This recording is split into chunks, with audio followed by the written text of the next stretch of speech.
have to do with our program and the people in that program. So we're going to welcome Dale. I've known Dale a long time, and I've heard his story several times, but I still asked him to come speak tonight. So that tells you something. So listen and enjoy.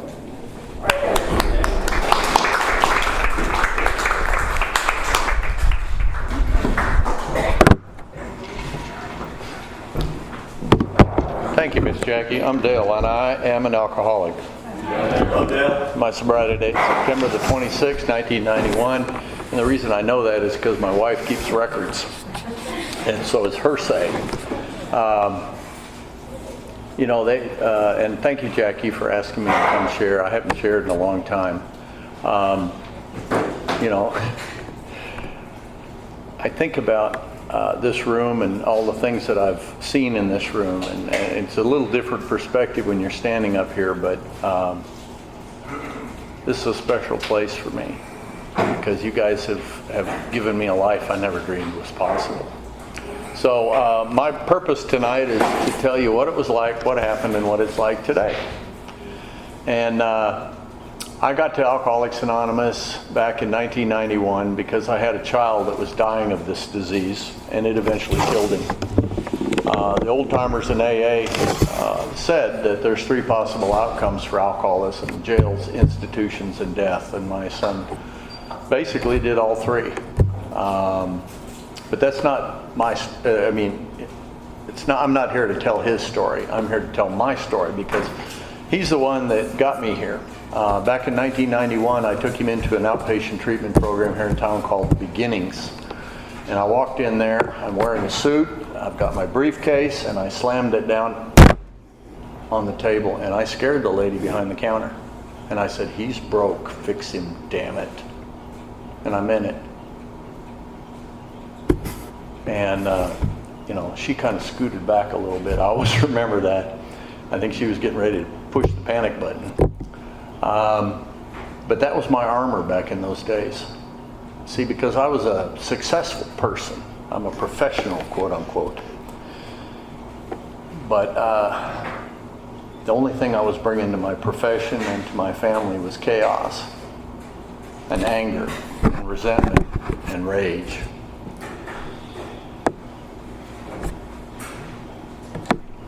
The lady at the treatment program that my son was in one night after a group meeting, family group, we used to go to that. I didn't realize how far apart my family was. One of my first family group meetings, which really got my attention, was a big room like this, and there's about 60 people sitting in a circle.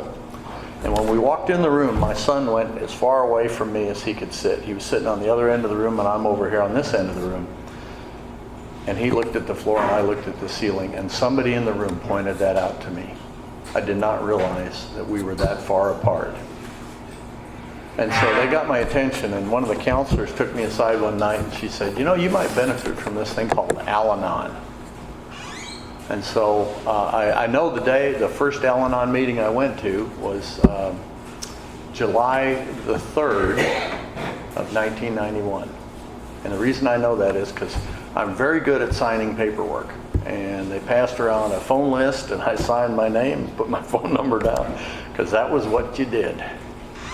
And here's the interesting thing about that meeting. I cannot tell you what was said in that meeting. I don't remember any of that. I cried through that whole meeting. And I come from a family of men that real men don't cry, suck it up, that type of thing. But I do remember how I felt. These people understood what was going on in my home. The chaos, the resentment, the anger. Because I couldn't get this kid to do anything, and I thought punishment was the way to do it. And he would, I hate to say it, I used to abuse my children. They were scared of me. And it's funny, I'm originally from Wisconsin. I grew up as a cheesehead. And, I didn't think alcohol was a problem when I got to this program. But alcohol had been part of my life since a very early age. My dad used to let me sit at the bar with him and drink a beer. You know, even I'm 7, 8 years old, you know, and he would let me drink a beer with him. And in fact, when I was in high school, he said, don't you go out running around, you come home and you drink here at home. Well, shit, that was an invitation for me to steal from him. You know, I used to steal liquor from him. And it's, you know, again, it was one of those things. I didn't understand the power of alcohol. I went to these Al-Anon meetings, and the thing that Al-Anon taught me was I had to detach from my son. And it's when you take that first step, you know, admit you're powerless over something. In this case, it was my son's God. And when you do that, you have to look at yourself. And I started looking at myself, and I didn't like what I saw. They invited me to go to open AA meetings. And I would come to open AA meetings here, and I would bring my son to AA meetings here. And I would come down that hallway, and I would sit in that first chair on the corner so I could escape immediately after the meeting. Because he was sentenced to 90 meetings in 90 days. And the scary thing about that, and the funny thing, is I'm the one that got sober and stayed sober. Because I related to the stories that were being told. I didn't relate to everything they were saying, because a lot of these guys, I mean, I wrecked cars, wrecked relationships, puking drunk. Any pukers in here? I was a puker. It's so attractive, you know. Head in the toilet, you know, and the guy behind me is going, hey, hurry up in there, I got to puke too. Those are the people I ran with. Those were my people. And it's just funny when I think back on that today. It should have told me something, that something wasn't right. See, when you puke, or as my old friend Miller used to say, unswallow. I haven't heard that in a long time. And I think about that, unswallowing. See, when you get to a toxic level of alcohol in your system, you will unswallow or die. And there were many, many times that I could have died. And I learned early on in my drinking career back in high school days that I couldn't drive and drink because I'd have problems, you know. So what I would do is I would ride with other people that were drinking and driving. And that was always fun. I remember some of those rides coming around corners on 2 wheels, you know, that type of thing. And again, when I look back on that, I could have died. One of my more memorable drunks is one night, not only did we plug the car in the ditch, we went through a swamp, went through a cave, and climbed an 80-foot cliff in the middle of the night. Because we're going to impress some people. And I guess I was getting sober by the time we got to the end of that run, because I didn't climb back down off of there. I walked down the stairs off that cliff, a place called Rockbridge. I keep a picture of that on my phone to this day because I don't ever want to forget that. I've shown my grandchildren that place because people have died falling off of that rock. You know? Cunning, baffling, powerful, wants to kill me. That's my disease. And, you know, I would listen in those early AA meetings, and they would talk about things like being arrested or going to jail or going to the nut house. Well, I've never been arrested. I've never had a DWI. I've never been to jail. And that was the struggle when I first came in. How can I be an alcoholic if I've never been arrested, never been to jail, never lived in an alley or drank out of brown paper bags? My friend Taylor, one morning at the 7 a.m. comedy club, that's my group, guys. The 7 a.m. he brought me my coffee one morning in a brown paper bag. So I have drank out of brown paper bags.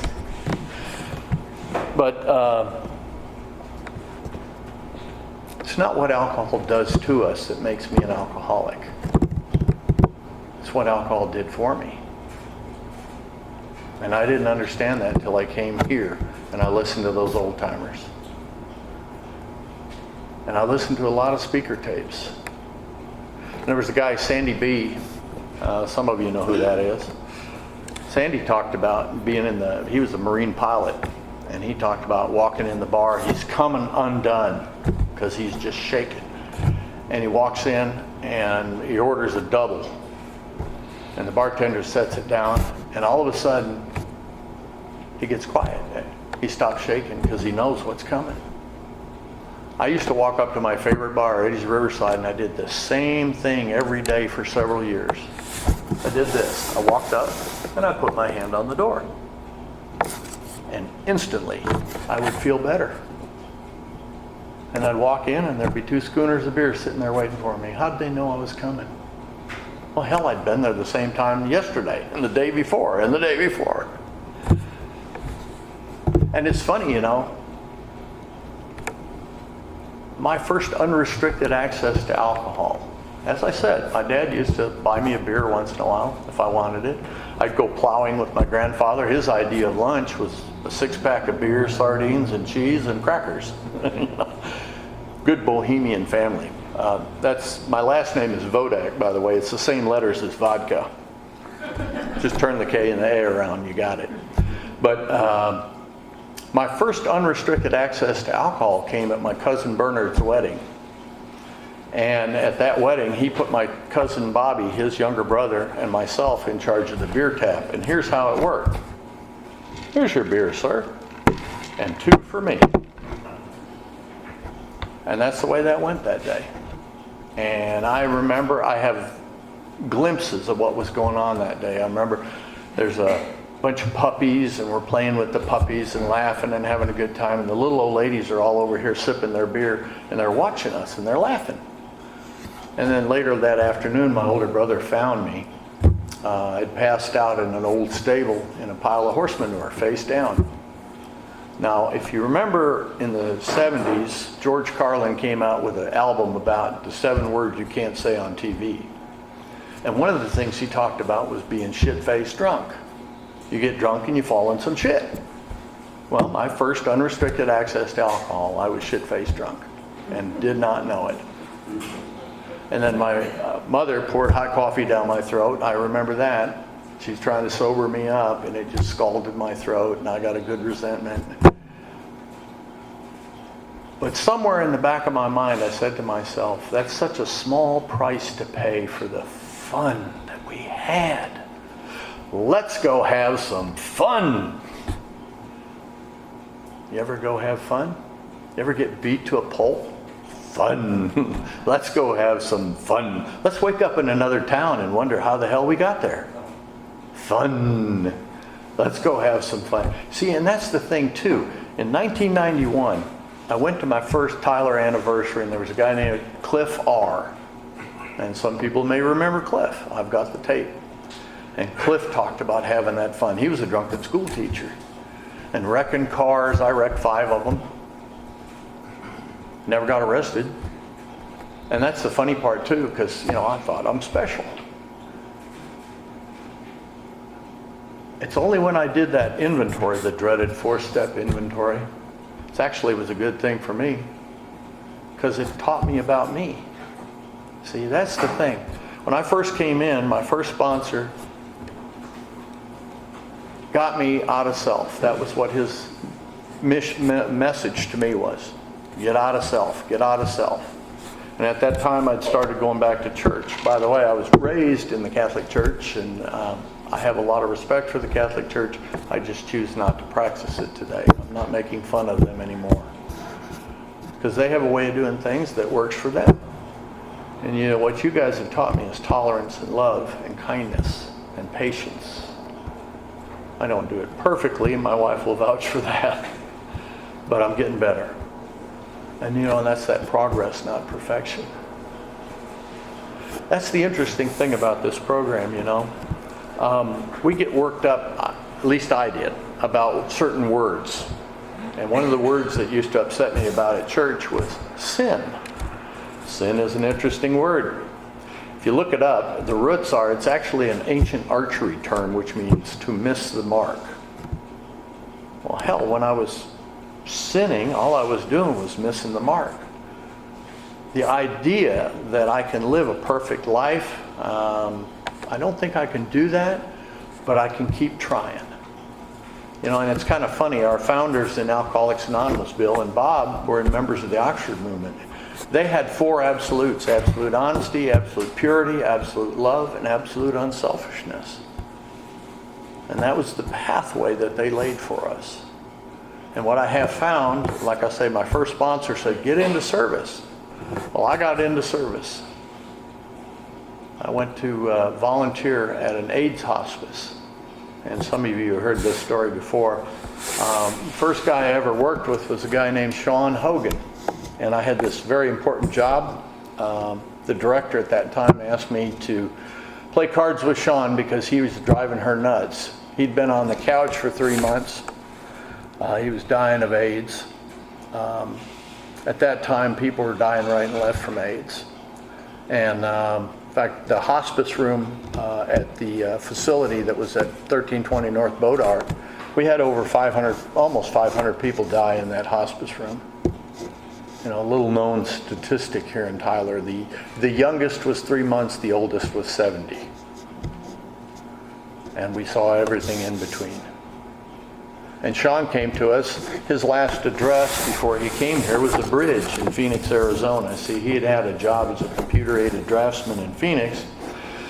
And he liked to drink sauce, and he traded the job for the ability to live under a bridge and drink sauce. And that's how I found him. He'd been on the couch here because we were the only facility west of the Mississippi that would take him. Because he had no resources, nothing, no insurance, no money, no nothing. And we used to get guys out of prison down here at Tennessee Colony. They'd literally drop them on our porch. But Sean, you know, it's like I say, when I first showed up, the director said, play cards with Sean, and I started playing cards with him, and that's when I found out he was a drunk. I wasn't drunk. Let's go to a meeting. And I used to bring him down here. I bring him over to Alpha. In fact, there were a couple guys at Alpha that used to take him with him to low risk, and he worked the jail ministry. Now, he was not doing well. AIDS is a funny disease. It will take things away. And I went over to the house one day I met him in, like I say, February of '91, and it must have been March or April. I went to the house, and he couldn't walk anymore. AIDS is that way. It just takes things away. And so we found a wheelchair, and off we went to another meeting. And here's the funny thing. When I met him, he was in hospice care. Okay, hospice means you got 6 months to live, according to the experts. Well, apparently, Sean didn't know the experts because he lived 18 months after I met him. Gave me a year chip. And like I say, at 18 months he died. And his dying wish, this is very alcoholic, I think, was to ride the Texas Giant over at Six Flags. And I mean, he was a mess. I mean, he was just a mass of pain. He had neuropathy through his whole body, and we found some volunteers. I still had a few problems back then with financial amends, and we found some volunteers that took him over there, and Six Flags said, great, we'll put him on the Giant, we don't care. And so the next day I came back, the day before he died, I came to him, and we were carrying meetings to him at that time in the morning. And I don't recommend this to anybody, but he told me, he said, when you guys aren't here, he says, I'm having meetings in my head. I don't recommend that to the newcomer, but to somebody that was in his condition, it worked for him. And an interesting thing too about AIDS, in the latter stages of AIDS, they give them a blank script for liquid opium. And I've watched people live, and I have watched them die, and I have watched nobody home. A lot of people, when they get that blank script, they're gone. There's a body there, but there's nobody home. And Sean said to me, he said, several weeks before he died, he said, I'm not going to cash that script. Now, he was taking some powerful pain medication, don't get me wrong, but he was taking it as prescribed. It is possible to do that. And I feel like he died sober. That's my personal opinion. Warning, personal opinion. But Sean told me about the Giant. I went over to see him. And this is the visual, so kind of watch my face. But he's laying there in the bed. Like I said, he's a mass of pain. His eyes are barely open. And I said, well, Sean, how was the Giant? And he kind of looks out and he goes, it was like being in a fucking car wreck. And I'll never forget that shit-eating grin. And I truly believe this. I think when he hit the pearly gates and he kind of slid in, and St. Peter said, safe. You know? I don't think God makes junk, and I don't think he throws us away. My old friend Truman always used to say that, God don't make no junk. I have found in Alcoholics Anonymous a solution that works for me. And it's an interesting program because when you look at those steps, they're kind of funny, and we have that funny book, the big book. I think it's going to catch on one of these days. But that first step says we admitted we were, big word, powerless. What does that mean? That's what my sponsor asked me. He said, what does that mean to you? What does powerless mean? Lack of power. I don't have the power to do anything. He said, exactly. You don't have the power of choice. And I had to admit, he was right. I had to admit he was right. Step 2, well, actually the second part of the first step says that our lives are unmanageable. And I found out my life was unmanageable by me. My kids were scared of me. They really were. When we had a house in Houston, by the way, anybody else burn their life down? Back in the 80s, I worked for an oil company, an independent oil company. And I had a boss that was very kind to me. And one day he said, Dale, have you ever thought about going back and getting your master's degree? And I went like this. La la la la la la la la la la la la. I didn't want to hear it. And 6 months later, I got laid off. And my wife and I were paying for an expensive home at that time in Houston. And we lived in that house for a number of months and never made a house payment. And what was interesting about that, I didn't realize it, but God was taking care of us even before we could take care of ourselves. But I was not willing to change. And it's when I came to Tyler and I managed to get a job with the state of Texas. Well, a year ago I retired from that job. I was with the state of Texas for 32 years, doing what I loved to do, which was a lot of fun. And I got paid to do it. I didn't, when I got here in Tyler, I didn't think I could do anything. I thought my life was over. And I had this crazy kid, and it's like I say, he eventually died from this disease. He was on the marijuana maintenance program at the end of his life, and I don't recommend that. He was exposed to the program, but he never quite could wrap his head around it. And one day he had another fight with his wife and went out in the shed and hung himself. And and again, the program of Alcoholics Anonymous, they told me early on, we will be there for you. And when my son died, I called my second sponsor. I kind of drifted away from my first sponsor. He was doing a lot of traveling. And he and his sponsor almost beat me to my son's house. And then my minister showed up. And I will always be grateful to the firefighters that were there that night. They would not let me in where he was hanging. My last memory of my son was out here on Highway 64 at the bridge there over Little Natchez. And my son was a fisherman. And the weekend before, he had called me and said, let's go fishing, Dad. And we went and had a good time. We really had a good time. And I had my little grandson. My wife and I had our grandson at that time. And I told her, I said, go give him a hug. He needs one. And that's the last time we saw him alive. And it's so funny, because again, we get here to Alcoholics Anonymous, most of us, because there's a problem. And we have this funny book, big book. It's a funny book because if you're coming with a problem and you open the big book up, you want to go to the chapter titled, There is a Problem. Well, there's no chapter titled, There is a Problem. However, there is a chapter titled, There is a Solution. And it's a funny book too because I want to think my way out of my problem. See, what I have found is my enemy lives here. And how can I fix this, pointing to my head, with this, pointing to my head? I can't. That's why I need this. And that's what those old timers gave me. They gave me their experience. You know, there's a quote in the Family After chapter says, Henry Ford made a wise remark to the effect that experience is the thing of supreme value in life. With it, and I'm paraphrasing, we can avert death and misery for others.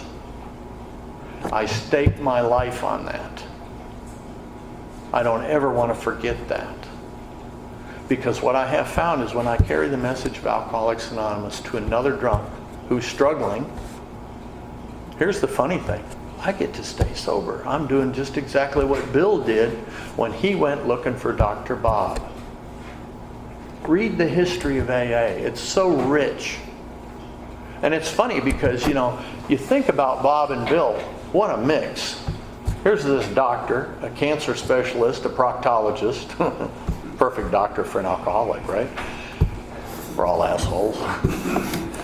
And here's Bill, a New York stockbroker, a promoter. But Bill was in the Mayflower Hotel, and he was starting to shake. He'd been sober for 6 months. He'd been working with alcoholics.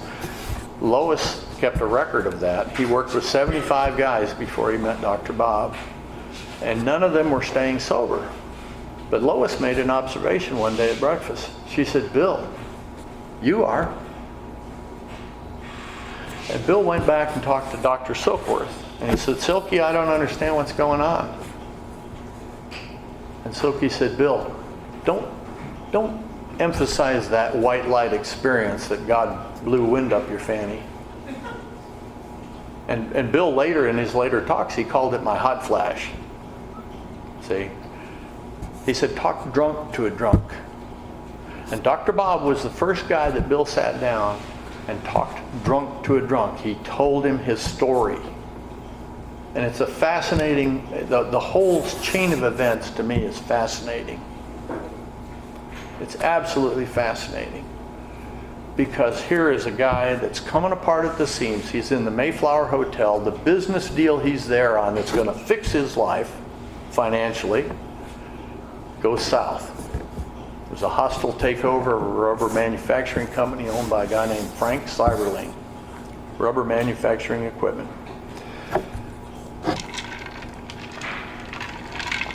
But Bill remembered that by talking to another drunk, he could stay sober. And he looked up and he saw a list of churches on the wall there. And there was a name that jumped out at him, Walter Tunks, who was an Episcopal minister there in the city of Akron. And he called Walter. And he said, listen, I'm a member of the Oxford group. I'm a rummy. I'm looking for another drunk to talk to. Do you know any Oxford groupers that are rummies? And the good reverend was an Oxford group member. And he said, I don't know any, but let me give you a list of 10 names. And I always get a kick out of this. He got a list of 10 names, so Bill goes down to the Merry Man Lounge, breaks the $10 bill that he had, gets some nickels, and he goes and starts making phone calls. And that day, our book emphasizes one thing: am I willing to go to any length to stay sober? And that day, Bill apparently was willing, because he made phone calls. And don't know a drunk, go away. Nobody home. Don't know a drunk, just a member of Oxford, you know, and went down the list. And I don't know where her name was on the list, but there was a lady by the name of Henrietta Cyberling that was on the list. Now, I just said Frank Cyberling owned the company that he was in the hostile takeover. And it keeps going through my mind how much courage it took to make that call, because my first thought was, that was Frank's wife. Well, it turns out it wasn't Frank's wife. It turns out it was his daughter-in-law. But here's what she said to Bill when he called. We've been waiting on your call. Did the hair just go up on the back of your neck? I'm like, how the hell did they know he was going to call? A guy from New York who's never been to Akron. Well, it turns out a week earlier, Dr. Bob in his Oxford group meeting had told his group, I'm a secret drinker and I can't stay sober. Would you pray for me? And his Oxford group members were praying for him. And they were praying for a solution to his problem. And it's funny, you know, because Henrietta actually interviewed Bill. He told her his story, and she was so excited she immediately called Ann Smith. And Annie was evasive. And finally Henrietta says, Annie, what's going on? I got this thing, I need to talk to Bob. And she said, well, Bob's a romantic. Mother's Day was coming up. And he brought home a potted plant. Well, he's potted too. He's laying there on the floor under the table. And so that was the next day, is that famous meeting we always talk about where Bill and Bob got together. And I got to host Smitty when he was here years ago. He's passed away since then, but he tells in his story about driving his dad to that appointment. He was 15 at the time. And he drove his dad over there, and on the way over, his dad said, I'm going to give this guy 15 minutes and then I'm going home because I've got a hangover. And they got together, and it's funny, you know, Bill looked at Bob and something to the effect of, he said, or wait a minute, the doc said to him, said, what can you say to me? I'm a doctor. And Bill said, Doc, you sure look like you could use a drink. And that got Bob's attention. And they talked for 5 hours. One alcoholic telling another alcoholic about their recovery. And that's what we do. We are given the strangest gift in the world. It's called experience. With our experience, we can avert death and misery for other people. And it's been my privilege over the years to work with a few people, because that was the other thing, you know, when we go down through these steps and we take these actions, it'll take us to a place we've never been. And that's absolutely true for me. I have a good life today. I really have a great life. You know, I'm still with the same woman I came in. My wife Larita's over here. And yeah, we've had some bumps in the road. I've lost some people along the way. But that's life. You know, I don't care how old you get, you're going to lose people. And, you know, and that's the deal too, because when I take the actions and the steps, more is revealed. It's real funny. I mean, it took me a year and a half to do the 4th step with my first sponsor. It took me 3 years to do step 2.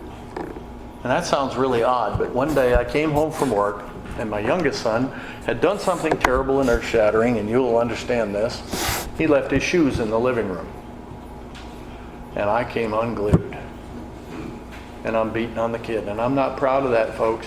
I'm not proud of that. It's part of my story. But that day, there were 2 of me in the room. And there's one beating on the kid in the middle of the room, and the other one standing by the wall looking at it going, you idiot, you're doing it again. Well, let's think about what step 2 says. It says, came to believe that a power greater than ourselves could restore us to sanity. Which implies what? Well, to me it means that I'm insane. And that day when I lost my mind, in the big book it talks about the grouch and the brainstorm. A brainstorm is a rage. And that's what I was. I was in a full-blown rage. And it's not the first time it ever happened in our home. Hadn't happened since then. Again, I attribute that to the power of the program of Alcoholics Anonymous. But a couple weeks after that incident, I'm at Alpha, and they asked me what my spiritual awakening was. You see, that's the point of the steps. It's real interesting. 12 steps says, having had a spiritual awakening as a result of these steps. It doesn't say, having had, or becoming sober as the result of these steps. It says, having had a spiritual awakening as a result of these steps. Well, they asked me, what was my spiritual awakening? And I told them that story. And I'm grateful, again, for the old-timers in AA, because my friend Barbara came up to me after that, and she said, Dale, I have a different opinion. I don't think that was a spiritual awakening. And I said, well, Barbara, if it isn't, what was it? And she said, well, I've been a psych nurse for 20 years. I just retired. And we would call that a psychotic break. That's a split personality when there's 2 of you in here. Little insanity in my life? Yeah. It goes way back. I never realized it. And again, more is revealed. More is revealed. I keep taking and going through the steps. It's like this past year. Well, I need to tell you this story about resolving a relationship issue. One of the things that happened early in my sobriety, I used to steal from my dad, and I wanted to make an amends to my dad real quick. So I immediately called him up, and I'm telling him I used to steal from you and this and that and the other thing, and all of a sudden we're talking about World War II. My dad was a vet of World War II. And how you go from point A to point B, I still do not know how he did that, but he couldn't hear what I had to share. He could not hear it. So my second sponsor, we were talking about that, and he said, well, that's an interesting story. What do you really want from your dad? And I didn't know. That's the thing in Alcoholics Anonymous. When we make these lists, we take and put pencil to paper or pen to paper. We can start to put down what we would like to get out of this. And my sponsor had me do that, and I said, what I would love to hear is my dad tell me he loved me. I heard it when I got married, and that's the only time I ever heard it. And he asked me a question when I told him that. He said, how do you treat your dad? My dad's still living in Wisconsin. I said, well, I go see him once a year whether I need to or not. And he said, you might want to look at that. And so I looked at it, and I decided I'm going to start calling my dad once a week. And somewhere in the conversation, I'm going to insert the words, I love you. Now, the first time I did it, I'm talking to my dad, and just, we talk about the weather and family and this and that and the other thing, and then I said, I love you. And all I heard on the other end of the phone was, I gotta go. Click. And I thought, I gotcha. I got you, you son of a gun. And it just became part of the conversation. And for a period of about 2 years, I called my dad on the weekend, and I would tell him I loved him. And and I could tell he enjoyed hearing that. Here's the most amazing thing about that. After about 2 years, one day I'm talking to him, and on the other end of the phone, I heard the words, I love you too. It got real quiet on my end of the phone. I didn't know what to do with the information. It's when I take the actions in the program of Alcoholics Anonymous. There is no chapter in the big book titled Into Thinking. However, there is a chapter titled Into Action. When I take the actions, I get the results. And it was told to me, do it like an experiment you do in college, in chemistry, whatever, Do an experiment. See if it works. Prove me wrong. That's what the old timers used to say too. If you want what we have, do what we did.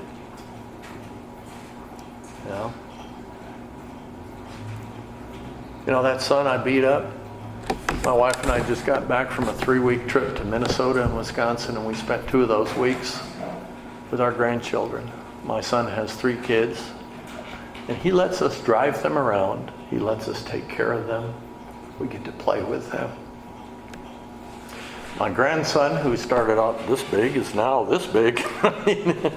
He's grown up. He's 17, skinny as a rail, and he is exactly the same height as I am. Crazy. But that's one of the gifts of the program. And in 1985, my wife and I lost that house, and we walked away, and we never went bankrupt, and we never had a deficit judgment. And the house we live in, we paid for 6 years ago?